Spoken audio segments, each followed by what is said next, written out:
Hello everyone and welcome back to Closet Gaming. Today we're going to take a look at Infernax.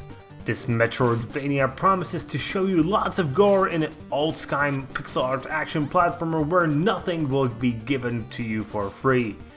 Infernax is available on Steam for €19.99 for your regional equivalent. We are used to the fact that modern games often pay tribute to their inspirations, often to the classics of their genre that have been well celebrated for decades. Infernax is different. It takes inspiration from the well-known Castlevania 2, Simon's Quest, and that game, similarly to the second Zelda, decided to take a bit of a detour from what gamers loved about its predecessors, and both the series were forced to quickly go back to their roots. From your first look at the game, you will see that Infernax breathes 8-bit air. Its art style is great pixel art, even if it is limited with its tribute and color palette. But this doesn't take away anything, and it is worth experiencing. The hero is full of details, and liters of blood drip from him after every battle. Altogether, Infernax doesn't skim on blood, and it needs to be said that violence is part of its soul.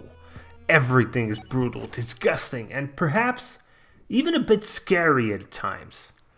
For the vast majority of the game, you will be using your trusty mace to smash zombies, skeletons, and these flying eyes that you will quickly learn to hate. Just a tiny mistake, and a single touch of theirs sends you uncontrollably towards the water, meaning instant death. Especially in the third dungeon, where you're constantly balancing on a spinning gear. And it was precisely this third dungeon that broke me. You need to realize one thing. Infernax is a hard game, but not because of the combat, as it actually can be handled quite easily. Even the good number of the bosses and mini-bosses aren't that hard. The true difficulty lies in how much platforming you need to do and how long the areas are that you need to pass before you're allowed to save again. The classic difficulty is truly classic. The game gets saved only when you visit a shrine where you can also upgrade one of your 3 basic stats: attack, health, and mana. And once you die, 10 screens further down the road, everything you worked so hard for is gone. All your XP, all your money, it's just gone.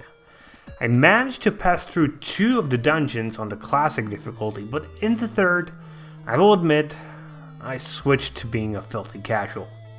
And just that addition of a single altar in the middle of the dungeon was a blessing. After I beat a level and found a mausoleum with the game wizard, I quickly fell in love with the 99 lives cheat. Yes, I'm not ashamed to admit this, I used cheats to beat the game. Otherwise, I would have not seen the final screen. The platforming itself was fun, but having just 3 lives and being forced to repeat it all over again was just too much for me. But back to the game. The main gimmick of Infernax is a large amount of available endings. Plenty of moral choices await you, and you will get your choice of whether you will do good or evil. And the best ending isn't available without finishing almost all quests that are in the game, and some require you to get quite clever. And the story itself fits the game perfectly, and the bits of humor sprinkled in are awesome. And if you wish to be evil, then you will get rewarded with lots of brutalities. Infernax is just an homage to good old games where the length of the game didn't lie just in how long it takes you to finish the game if you play perfectly. Luckily, thanks to cheats and the casual mode, even those among us who don't have the patience to get the experience of a good old time can actually experience Infernax.